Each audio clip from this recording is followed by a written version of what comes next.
morning, or good afternoon. I'm talking to you from Berlin, from 36-room hostel in Kreuzberg district. I just got here last night, and I'm feeling quite a lot more rested and fresh than in some of my more recent videos. I wanted to take a moment and talk to you and clarify some thoughts that I've shared before on the concept of money. I've told a lot of people that I despise money. I've told people that I don't believe in it, that it's a trick, that it's an illusion. And this seems to be a source of consternation and even irritation for a lot of people. They tell me, no, Todd, money is real. You need money. And they're either sometimes worried for me because I don't, as if I will suffer or go without what people should have that they need money for, or even irritation because I've challenged one of their sacred cows.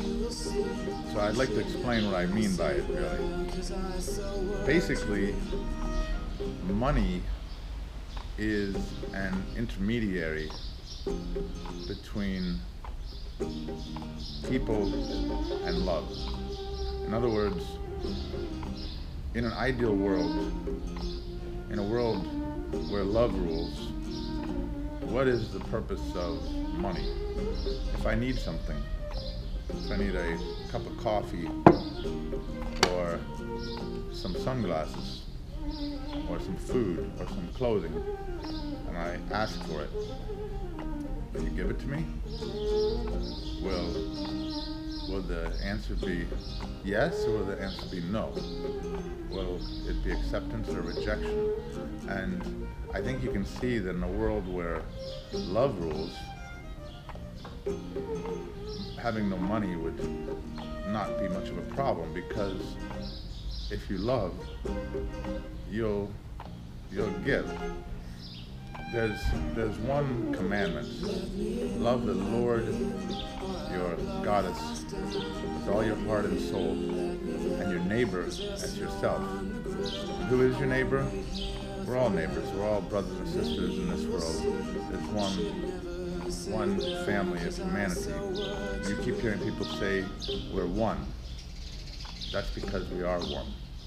And so I would ask you, what purpose does money serve in a world of love? It has no real function, because it's only something that people put between themselves and love. What do you deny yourself? Would you deny yourself a place to sleep, food, water, shelter? I don't think you would deny yourself those things. So why would you deny them to somebody else if you're following the one commandment? So what happens? I need a cup of coffee, I need a place to stay, I need some food, and I ask for it, and people say, that'll be €2, that'll be €20, that'll be $10, that's half off, buy two, get one free, all this bullshit. Because they put money as an idol instead of what you should do, which is to worship love, to love the Lord your God or goddess with all your heart and soul, and your neighbor as yourself. Simple. So why should I not despise money when it serves as a barrier between the love that's supposed to unite us? It's that simple, really. And I got into a lot of trouble with this. When I first got arrested last year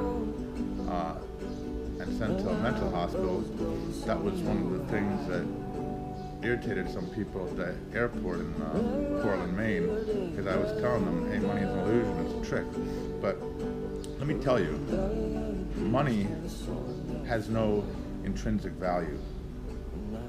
All money eventually will go back to its true reality, which is that it's an illusion, it's nothing. And when that happens, when your dollars become worthless, and you go with a pile of empty, worthless dollars or euros or whatever currency you believe in, and you ask for what you need, and have not love, or love is not there, what will you get with your money? Nothing. But if you have love, which is the bond that connects people, people will not deny you, they'll give you what you need. So I stand by what I said, and I ask you to stand by me also in promoting this message. Now, since the time of Christ, 2,000 odd years ago, there's been this idea that, even within Christianity, that there's two worlds, the world of God and the world of man. And there's been this separation between the two that people talked about. It's been even somewhat legitimized by Christian thinkers over time. Some people, even today, people will say, well, Jesus said, render unto Caesar what is Caesar's. What is Caesar's? Well, Caesar's is, I suppose, money. You pay your taxes, gold. People say, oh, that's what you do. So it's okay. Even Christian leaders will tell you that. Well, money. So gold coin, the gold with the face of Caesar on it was once the money of the land. And what is that worth? Well, you could say it has its intrinsic value of gold, and some people worship gold. They want a gold standard. I'll tell you what the gold standard is. The gold standard is agape love, pure unconditional love. That is the only gold standard. It's the only thing that I stand by, and I suggest it's the only thing you should stand by. You could say, well, one day when money loses value, at least gold will have value. Well, you know what Buddha said about gold? He said that to the enlightened soul, looking down at the ground, a piece of gold or a piece of stone look the same. Hello? So there you have it. Your gold, if you're enlightened, is really no different than a piece of stone.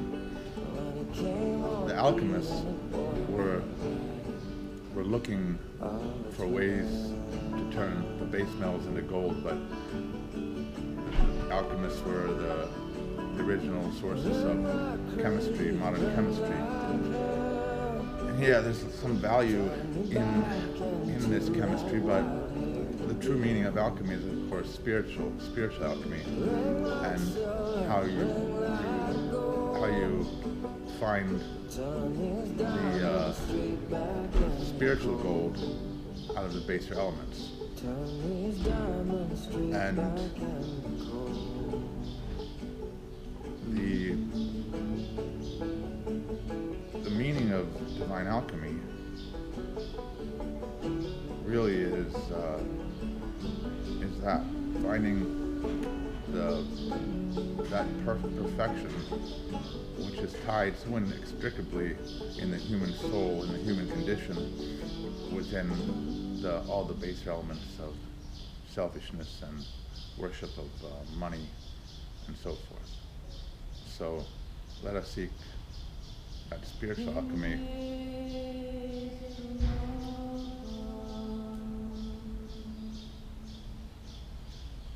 Thanks, I guess that's all I'll say for now.